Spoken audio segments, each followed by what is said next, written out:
conversations continue here in Davos, and joining us now is someone who is quite familiar with India and with CNBC-TV18, Juvencio Maeztu, the Deputy CEO of the Ingka Group, Ikea as it's popularly called, joins us now. Juvencio, thank you so much for joining us here on CNBC-TV18. It's great to see you in Davos. We last spoke when you were in Delhi taking stock of your India operations. Sales expansion has been a bit slow and losses have widened. Is that a cause of concern? Or how do you see that shaping up from here on? Very good. Good morning, Shereen. Nice to see a sunny day in Davos. It's part of the plan. So I always have said that we come here with a long term in India, and Ikea is a long term oriented company.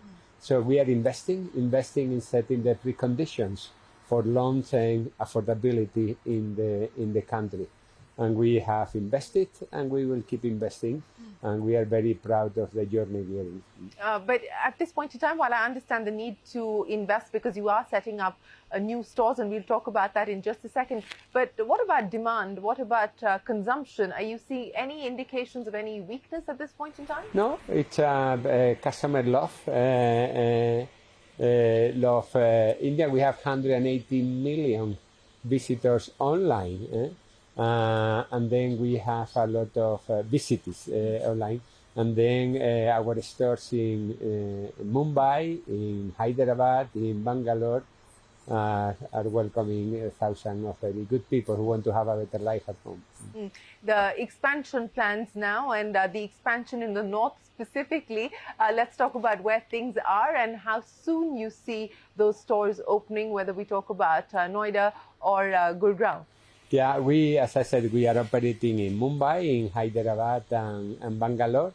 We are building, as we speak, two very big shopping centers, one in Gurugram and the other one in Noida. And this big shopping center will have an Ikea store. It's already under construction. It's an exciting project. And we will soon open online sales of Ikea in Delhi NCR as well.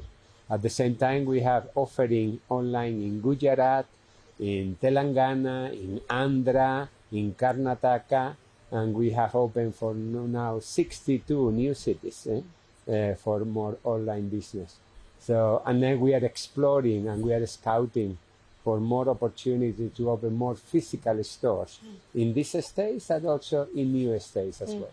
So by when do you see yourself identifying the new states, the new cities that you could set up your physical stores in? What's the plan there? Yeah, the plan is, of course, more in Delhi NCR, on top of the one in Gurugram and in Noida. We want to open more in Delhi NCR. We want to open more in Karnataka. We want to open more in Mumbai, in Maharashtra. We want to open in Tamil Nadu as well.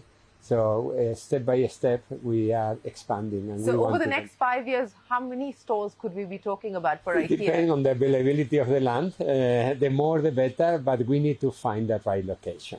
Location is important. No, I would imagine, but are you also going to experiment with formats, with store sizes? You did that in Mumbai. It didn't work out for you. So, the tried and tested large format route continues to be the route. Yeah, we tried both different setups, and one didn't go, but the other one, Worldly, is very successful and it's working. We are also exploring different city formats in different parts of the world. City store we have opened in Barcelona, in Tokyo, in London, and we want to do more of this in India, of course. I think it will be a combination in between the big traditional stores, which is for us very important because the store is at the heart of Ikea, with smaller size, not too small, and then on top of that, the online. It's a true omni-channel what we are after. And you certainly seem to be picking up the pace as far as e-commerce is concerned. I mean, you talked about 62 cities. By when will we see these 62 cities have your online operations? It's already, we are expanding, and we are now more than 30%, around 30% of the sales in India are online, 70% are traditional store. So we are expanding in both at the same time. It cannot be that it's only a store, so only online. It's a combination. what about sourcing and the plans as far as sourcing is concerned from India over the next few years? Very good question. We are sourcing 30%, so we are very proud. We are sourcing 100% of the food range, which is fantastic. And we are now determined to go to the 50% now. And we are working now in the good discussion, good conversation with the government to try to have harmonized standards so we can produce more in India, so we can both use for domestic consumption, but we can export more from India. India only accounts for 1.5% of the global export of furnishing, not the Ikea, in general, only 1.5. And can we agree that India deserves much more than that? Yes. So it's a fantastic opportunity, and we are in good conversation with the government to really set up India as a sourcing hub as well. What will it take to position India as a sourcing hub? You said that you're in conversation with the government in order to be able to achieve that objective. What are the specific asks? What are the enablers that you want the government to put in place? No, basically is harmonization with international standards. So factories in India can also use the same production and the same facility to have the same product outside. So if a standard are harmonized when it comes to the product requirement, that helps massively to do the export. There are, I think, more than 40 IKEA suppliers, and the IKEA sourcing team now is actively looking for more as well. So we feel very positive, actually, about the development. Well, you're very positive on your continued expansion plans in India. You're in conversation with the government. And of course, you've been a long-term India observer, but also a passionate India lover, Juvencio. What's been the big changes that you've observed in the way that Indians are spending, what they're spending on? What have been some of the surprising trends and how you're factoring those into IKEA's plans? Yeah, fantastic. I call myself an Indian ambassador in the business community. And India is in my blood after living some years there. But what we are experiencing is India is love for cooking and eating, love for family, love for children, and all of these are shaping life at home. We have visited many homes in India. We are learning a lot from India. So it's not only how can IKEA contribute to a better India, it's how India is also making IKEA better, because we are learning a lot.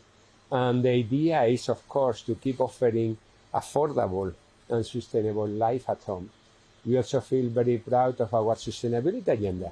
Do you know, Shereen, that 90% of the deliveries are EV, and it's 100% already in Pune, in Hyderabad or Bangalore. And then we are this year going to be 100% in the renewable energy in our operation in India. And we have achieved 80% recycling already in India. So it's more, how can we combine affordability and sustainability together for better life at home?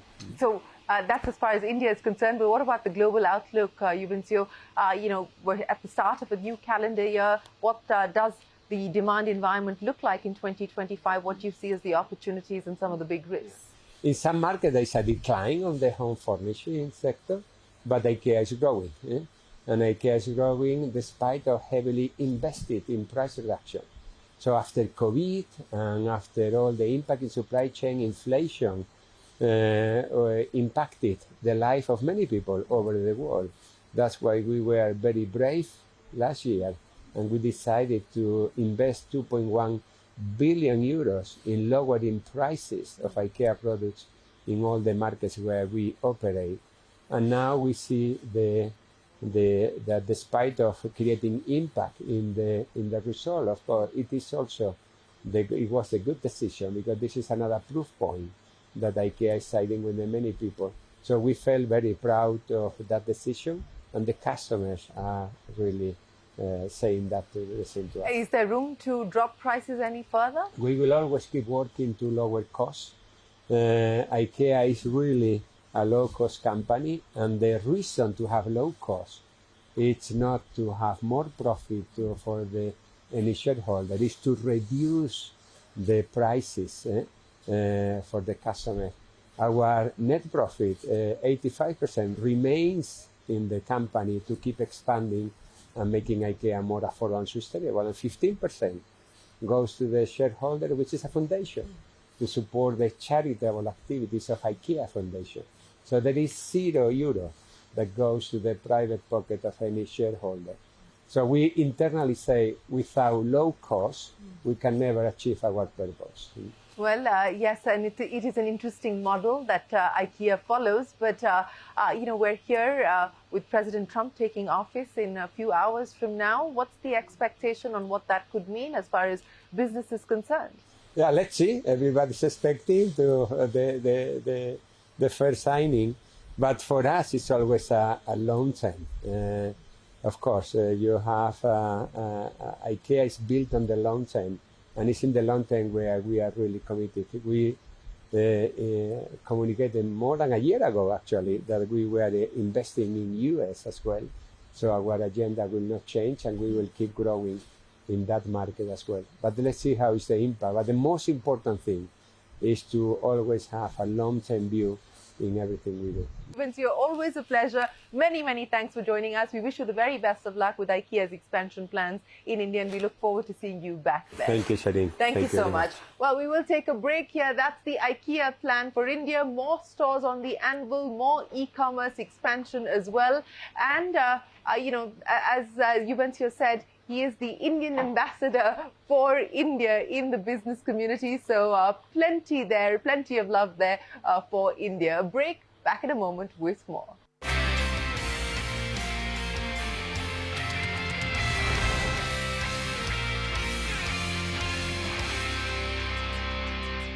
Welcome back. You're watching our continuing coverage here from Davos 2025. We're talking about a Trump 2.0 era and what that could mean for different sectors, including the healthcare sector. Joining me now to understand how the vaccine industry is bracing itself for a Trump regime is Adar Poonawalla. Adar, many thanks for joining us here on CNBC-TV18. So let's talk about that. Let's talk about Trump and the implications for your industry. You just met with the head of Gavi, the Vaccine Alliance. What are you bracing yourselves for? Firstly, it's a pleasure to talk to you again about this. We'll just have to wait and see for the policies that the US sets out. But from what we've understood is that, the vaccine industry in providing vaccines to the US is going to take a little bit of time because the new person in charge, Mr. Kennedy, as we've been told, wants a lot of scientific-based data before they approve and license vaccines. So let's see how that goes. We're working with AI tools to fast-track clinical trials. Anyway, isn't it? Yes, but they want to see more data, more information, all of that. So let's see how that goes. As far as Gavi is concerned, there's a replenishment coming back where they need to raise $8 to $10 billion. To be able to procure all these vaccines. We've substantially brought down prices from $10 to $4 for the malaria vaccine, for example, and that's going to save hundreds of millions of dollars and hopefully save a lot of lives on the continent of Africa. We want to, invest and develop new vaccines also, like, we're launching the HPV vaccine in India next year for the government programs. This year, and then, export some of that next year. So you've got a lot of things in the pipeline, and things are looking good. Well, things are looking good in your words, but let's talk about the malaria vaccine, because that was the big breakthrough in 2024 when you started your dispatches. What's the outlook now in terms of the uptake of the malaria vaccine, the capacity for the same as well? Well, we're investing to build a capacity of around 100 million doses annually. Right now, it's only about 25 to 30 million doses a year because that's what the countries in Africa can take. But as the funding gets into place and the countries get ready from a programmatic point of view to take the vaccines, we're hoping to see a large uptake. But what concerns me is the development of vaccines in India. Our ability to innovate and make our own vaccines, because we want to make in India, we want to invest in India. But I'll just share a fun fact that, well, it's actually a sad fact that the entire vaccine industry, my company included, struggles to cross even $1 billion worth of profits annually. And that's nowhere near enough to be able to develop our own vaccines and molecules. For example, we've had to partner with others to get the dengue vaccine, the chikungunya vaccine, the monkeypox vaccine, that all of these will launch in the next 1 or 2 years.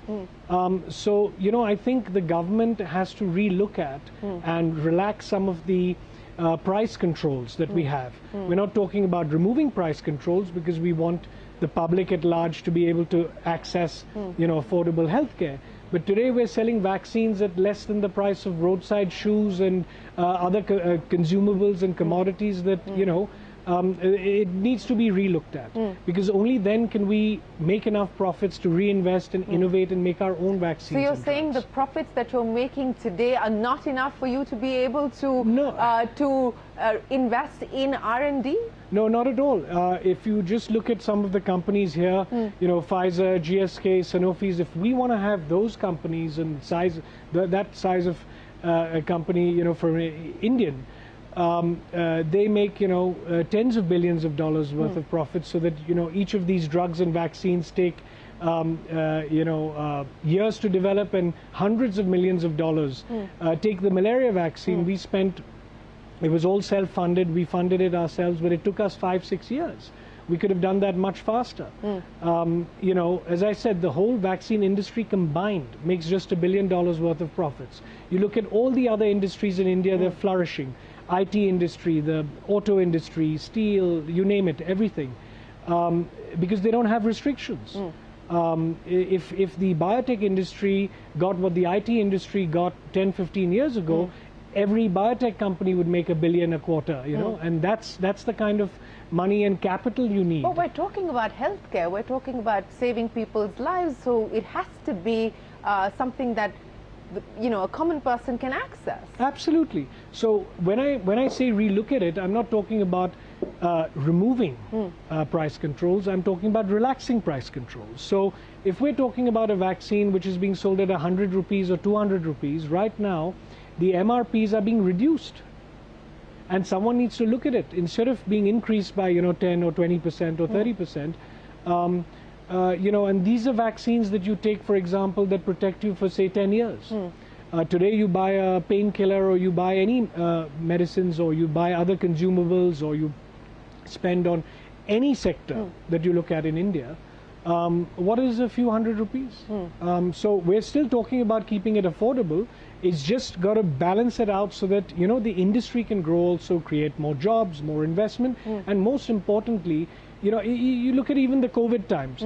We had to go to AstraZeneca and Oxford to partner with a vaccine there. For the chikungunya vaccine, we've partnered with Valneva.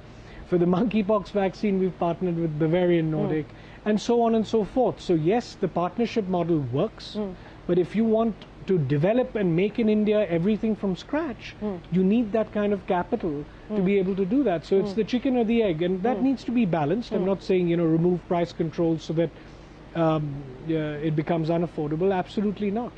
But that's what I think we need to have a discussion and debate. So you're saying that it's capital that's constraining you from being more innovative? Absolutely. Look at the talent we have in India. You've got some of the most hard-working people, talented people, qualified people.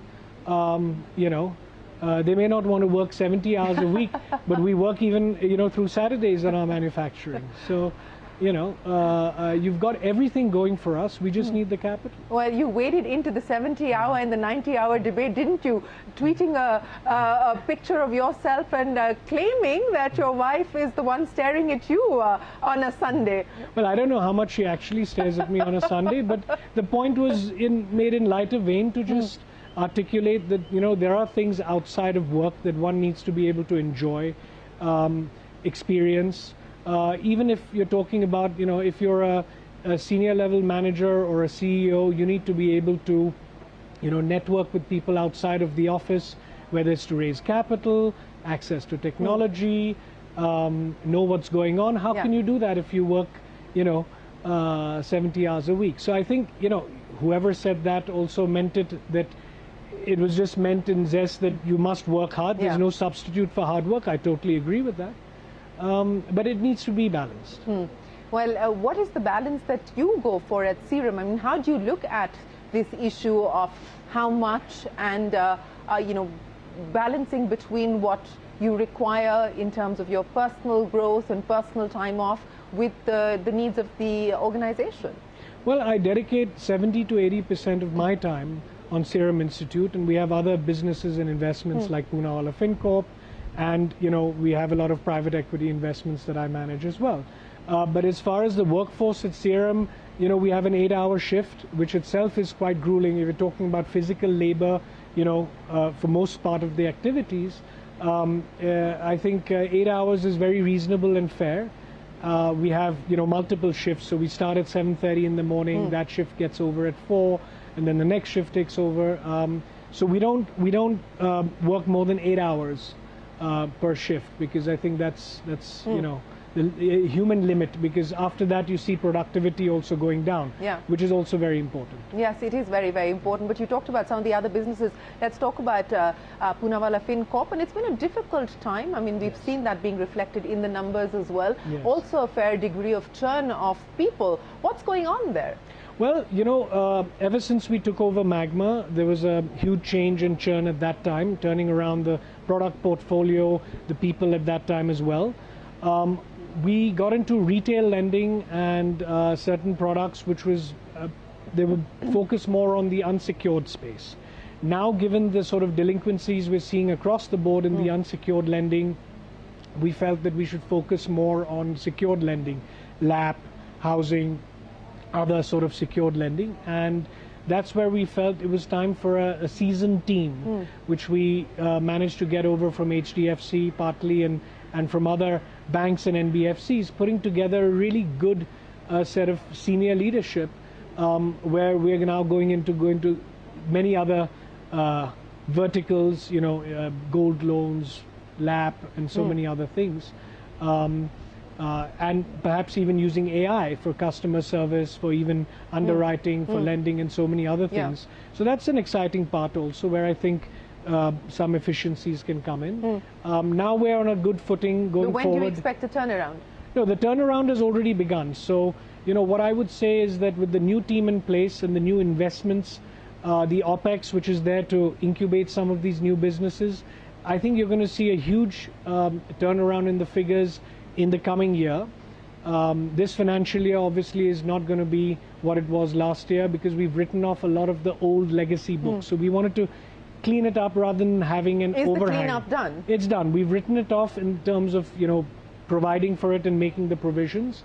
We've improved our collections. We're at 85% collections, so you know it's significantly higher than what it was. We've got a AUM now of 30,000 crores, and we're hoping to grow at 35-40%. You know, that's the guidance we've given. And you're sticking with that? Yeah, and I think, you know, we can easily reach, you know, a lakh crores in the next 5 to 7 years of AUM, and we want to do it very sensibly, carefully, and again more on the secured side, and have, you know, like a 60-40 mix of secured and unsecured lending. You know, the regulator has been fairly cautious on what's happening on the unsecured side. You also talked about the delinquencies and how you've seen that go up. But what are you seeing at this point in time in terms of consumption, in terms of growth? Do you see any signs of a pickup, or do you believe that it's still slow? Well, the consumption has slowed down across the board, as we've seen. But, you know, what worries me is that in this sector, whether it's fintechs and other NBFCs or whoever else it is, we need to be careful on over lending and making it too easy for people to just borrow money. Because let's look at someone who's, you know, not understood or grasped the whole situation, where today you're seeing people borrowing, you know, you have a loan and then you pay off that loan by borrowing again from someone else. And I think that needs to be curtailed and watched. And the responsible players at least have a very strict limit that, look, if they've got a loan from someone else, then, you know, this is how much we're prepared to lend to them. I think if that discipline is maintained, that'll kind of reduce the delinquencies. And I think as people realize, and, you know, they've been investing a lot in the stock market, as we've seen. I think once that slows down a little bit, if at all, and there's been a lot of leveraging for that activity. Let's see what happens, but right now one needs to be quite careful and calibrated in the unsecured space, and RBI is absolutely correct in putting all these warning signs and measures, so we're complying to that and fully, you know, are aligned to, like, you know, their way of thinking on it. You know, so let me end then by asking you about the pipeline for 2025. You talked about malaria, chikungunya, monkeypox, the HPV vaccine. What will you prioritize in 2025? And well, more partnerships likely? Yeah, I mean, all of these vaccines. We've got the yellow fever vaccine as well. So it's all these nasty diseases you get from mosquitoes. I'm terrified of mosquitoes, so I've been attacking my firepower on all mosquito-borne diseases. So hopefully, you know, that should have a serious impact. And HPV is something which is very important for girls and women, both in India and across the globe. So I'm going to focus on that. I think that's enough for the next 3-4 years to chew up, and so let's see. And you know, since you talked about the lack of capital, are you looking at raising funds for anything specific at this point? Well, I keep churning my portfolio and investments in privately listed companies. You know, we just signed a deal with TPG for selling off a stake in our glass vials and syringe business, the short Poonawalla business. We're talking to some people for our insurance business. We're talking about also taking 1 or 2 of our companies public, maybe in a year or two, like Wellness Forever, where we have an investment of and a stake of around 25%. So, you know, after 5 years, I like to sort of try and churn the portfolio because an exit is very important also.